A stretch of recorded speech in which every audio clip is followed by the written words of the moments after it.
Hello, bienvenidos a Razonando mi Fe. Yo soy Liz Franco y vamos a tener un videito más.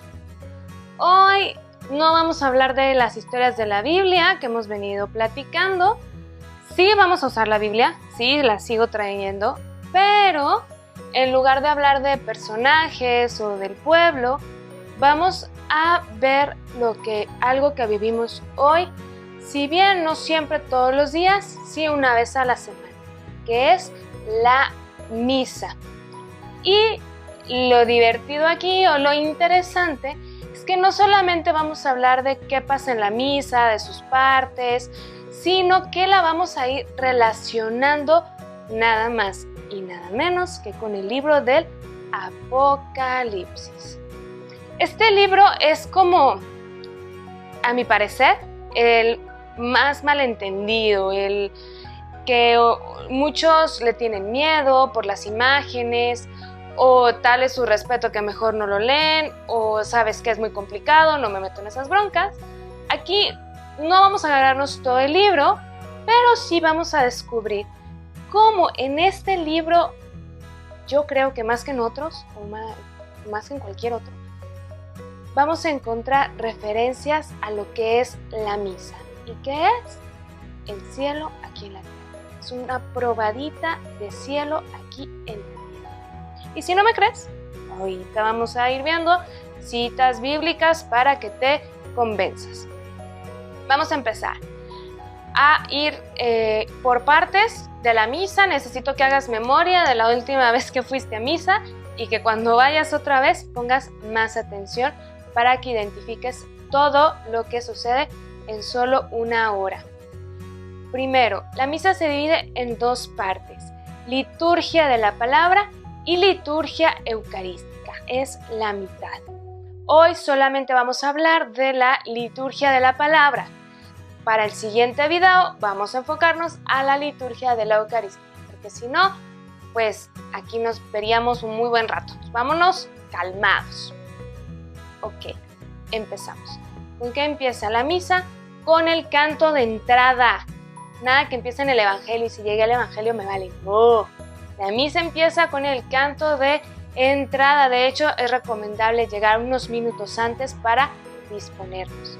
Canto de entrada, pon atención, casi siempre va a hablar de la alegría de ir al encuentro. Es como ese peregrinar, la felicidad que nos provoca llegar con Dios, con Jesús. Después viene la señal de la cruz. Llega el Padre, besa el altar y lo primerito que hace es en el nombre del Padre, del Hijo y del Espíritu Santo. La cruz es lo que nos va a definir como cristianos. ¿Por qué? Porque es en el lugar donde nos redimió Jesús. Es lo que nos une, es ese punto donde se lleva a cabo la salvación. Y si a eso lo combinamos con las palabras Padre, Hijo y Espíritu Santo, la misa es un encuentro con la Trinidad, con las tres personas, no nada más con Dios Padre, no nada más con Dios Hijo, sino con los tres. Después nos dice el sacerdote: el Señor esté con ustedes, y contestamos: y con tu espíritu. A esto se le conoce como saludo. Si no nos dice buenos días, no te agüites, ya te saludo al decir el Señor esté con ustedes. Y después viene el acto penitencial. Es este momento en el que hay un silencio, no es porque el Padre no se acuerda que sí, adrede hay un silencio, para hacer un examen de conciencia. En esta semana, ¿qué hay que me puedo arrepentir, qué puedo mejorar, de qué le puedo pedir perdón a Dios? Es el acto penitencial. Y rezamos el yo confieso, o el Señor ten piedad, o el Señor tenga misericordia de nosotros, etc. Aquí vamos a empezar con las referencias al Apocalipsis. La primera parte del libro, en los capítulos 2 y 3, vamos a encontrar una serie de 7 cartas a 7 iglesias. Detallito, paréntesis importante, el Apocalipsis está lleno de simbología. No nos podemos tomar nada de forma literal. Entonces, El número 7 está cargado de significado. El 7 nos remite a la plenitud, a la perfección, a lo divino. Entonces, el hecho de que sean 7 cartas a 7 iglesias es Dios hablándole a la plenitud de su iglesia, a toda la iglesia de todos los tiempos. Y cada carta va a tener una estructura muy similar. Primero va a tener un destinatario. Le escribo a la iglesia de Éfeso, de la Odisea, de Filadelfia, a cada iglesia. ¿Quién escribe? El remitente. Él y Cristo da una descripción de sí mismo. Cada descripción es diferente, pero todas se refieren a Jesús. El juicio. ¿Qué estás haciendo bien? ¿Qué estás haciendo mal? Y después viene la invitación a la conversión. Eso que estás haciendo mal, cámbialo. ¿Por qué? Porque si lo haces viene una promesa. La promesa de salvación, la promesa que nos da Jesús si nos convertimos. Y finalmente cierra con una invitación a abrirnos al Espíritu, a escuchar al Espíritu. Vamos a tomar como referencia la carta a Éfeso, a la iglesia de Éfeso, que es la primera carta. El ángel de la iglesia de Éfeso escribe: esto dice el que tiene las 7 estrellas en su mano derecha, el que camina entre los 7 candeleros de oro. Conozco tu conducta, tus fatigas y tu paciencia. Sé que no puedes soportar a los malvados y que pusiste a prueba a los que se llaman apóstoles sin serlo hasta que descubriste su engaño. Tienes paciencia y has sufrido por mi nombre sin desfallecer. Pero debo decir en tu contra que has perdido tu amor de antes. Date cuenta, pues, de dónde has caído. Arrepiéntete y vuelve a tu conducta primera. Si no, iré a ti. Y si no te arrepientes, cambiaré de su lugar tu candelero. Tienes en cambio a tu favor que detestas el proceder de los nicolaítas, que yo también detesto. El que tenga oídos, que oiga lo que el Espíritu dice a las iglesias. Al vencedor le daré de comer del árbol de la vida que está en el paraíso de Dios. Entonces encontramos toda esta estructura y nos podemos sentir identificados. Todos hacemos cosas muy buenas. Si eres padre o madre de familia, te desvives por tus hijos. Si eres hijo, el amor que le expresas a tus padres, a tus amigos, el esfuerzo que hacemos en el trabajo, en la escuela, en el mismo hogar. Sí, pero también hay partes de nosotros que pierden ese amor, como que caemos en la rutina, ya sea en las cosas de la iglesia, si estás en algún apostolado, o en tu vida diaria de laico. Y ya no tienes ese mismo fervor, ese mismo entusiasmo. Y aquí Jesús nos sacude y nos dice: no lo pierdas. Te agradezco todo lo que has hecho, pero sigue adelante y sigue con amor. Y la consecuencia es grave. Dice: cambiaré de lugar tu candelero, o sea, me apartaré, ya no te apapacharé. Y es lo que hace el pecado, nos separa de Dios. No es tanto que Jesús ya no nos quiera, simplemente nosotros nos apartamos. Y Jesús no quiere eso. Es el que tenga oídos que oiga esa exhortación. Y eso es lo que hace el acto penitencial. Hacer nosotros un alto y hacer examen de conciencia. ¿Qué he hecho? ¿Qué puedo mejorar? Y en ese momento, al momento de cantar el Señor de piedad y que el sacerdote dice la oración, nuestros pecados veniales, los chiquitos, quedan perdonados.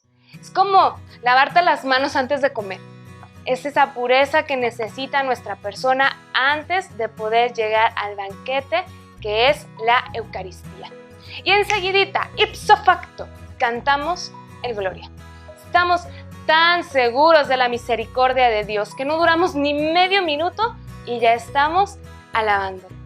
Este Gloria también está presente en el libro del Apocalipsis. Los capítulos 4 y 5 básicamente son una misa en el cielo. Entonces, dentro de estos 2 capítulos vamos a encontrar pedacitos que nos remiten a lo que vivimos en misa. Por ejemplo, el Gloria. En el capítulo 4, versículo 11, Dice: eres digno, Señor y Dios nuestro, de recibir la gloria, el honor y el poder, porque tú has creado el universo y por tu voluntad existe y fue creado. Y así como este pequeño himno, a lo largo de ambos capítulos podemos encontrar varias expresiones de alabanza a la gloria de Dios. Terminando en gloria viene la oración colecta. Esta oración nos va a decir de qué se va a tratar la misa. Por ejemplo, entre semana, las misas del tiempo ordinario se pueden ofrecer por las vocaciones, por los migrantes, por las familias, por la unidad, por muchísimos motivos. Y la primera oración, la colecta, nos va a dar como esa pauta de lo que se va a tratar o por lo que se va a ofrecer la misa. Siempre es igual para todo el mundo los domingos. La oración colecta del quinto domingo de tiempo ordinario. Eso es símbolo de la unidad que tenemos los cristianos. Entonces, esta oración va a ir muy de la mano con otras dos oraciones, la de las ofrendas y la de después de la comunión. Y el padre aquí también hace una pausa, una vez más. No está esperando a que el pobre monaguillo pueda con el misal y se lo lleve. Esta pausa es para que nosotros pongamos junto con el Padre en el altar, en la presencia de Dios, nuestras peticiones, nuestras acciones de gracias, nuestras congojas, por lo que nosotros queremos ofrecer la misa. Este es el momento ideal para hacerlo. Después viene la liturgia de la palabra como tal.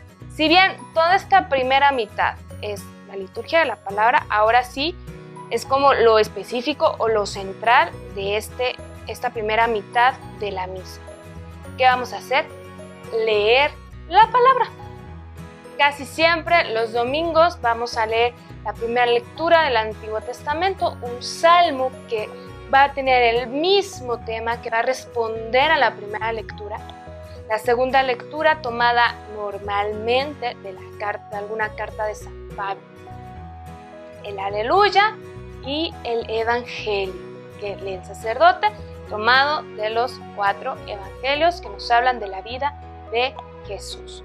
Puede tener sus variaciones dependiendo del tiempo litúrgico. En otro video, si te interesa, déjalo en los comentarios y hablamos de los ciclos litúrgicos o de la estructura de las lecturas. Por ahorita así la vamos a dejar, pero no sin antes compararla con el Apocalipsis. Vámonos al primer capítulo, primer versículo. Revelación de Jesucristo, que le fue confiada por Dios para que manifestase a sus siervos.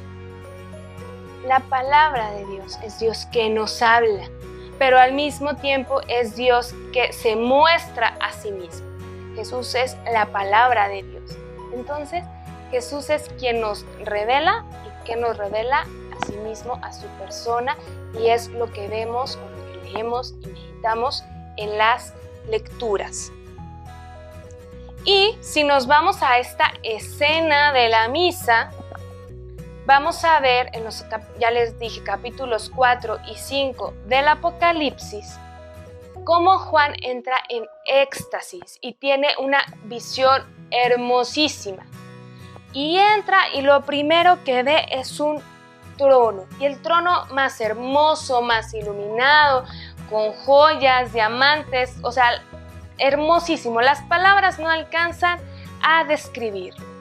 Y en el trono está uno sentado, que es el que está gobernando, que es Dios mismo. Y mismo caso, poderoso, bellísimo, majestuoso.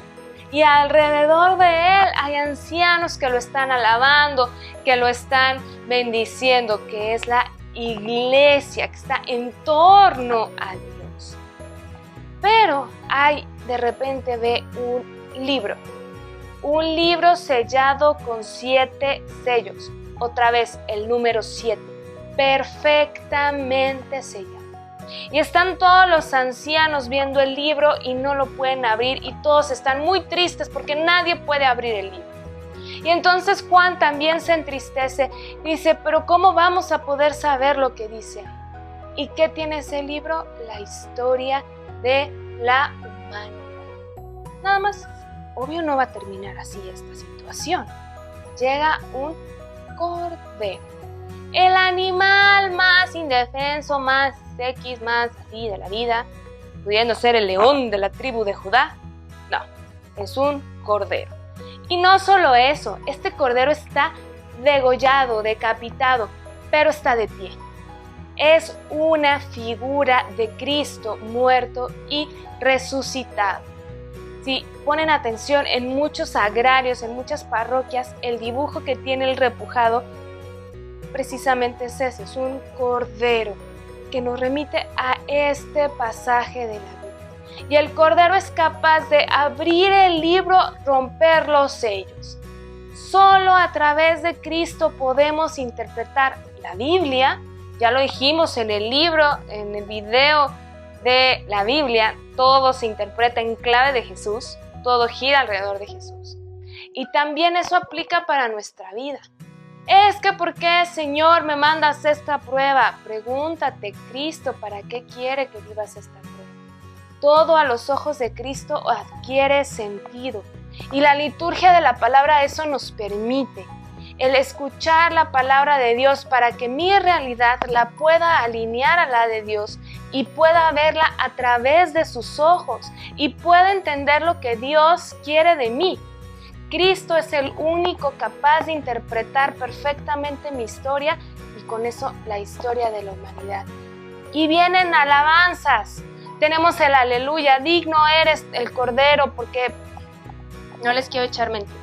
Eres digno de tomar el libro y abrir sus sellos, porque fuiste degollado y compraste para Dios con tu sangre hombres de toda raza, lengua, pueblo y nación, y has hecho de ellos para nuestro Dios un reino de sacerdotes que reinan sobre toda la tierra. El Cordero es digno de abrir el sello porque cumplió cabalmente la voluntad de Dios, porque Él nos salvó. Entonces es también el grito de aleluya. Aleluya, eso es lo que significa alabado sea Dios. Alabamos a Cristo, alabamos a Dios Trinidad. ¿Por qué? Porque nos ama, porque se nos revela, porque está al pendiente de nosotros. Después de que leemos las 3 lecturas, el sacerdote muy amablemente nos las explica. Porque nos podemos encontrar cosas que decimos, ¿y esto a mí de qué me sirve? ¿O cómo lo aplico a mi vida diaria? El Padre nos lo platica en esta sección, esta parte que se llama homilía. Y esta también la podemos encontrar en nuestro libro del Apocalipsis. Dice: dichoso el que lea y dichosos los que escuchen las palabras de esta profecía y tengan en cuenta lo escrito en ella.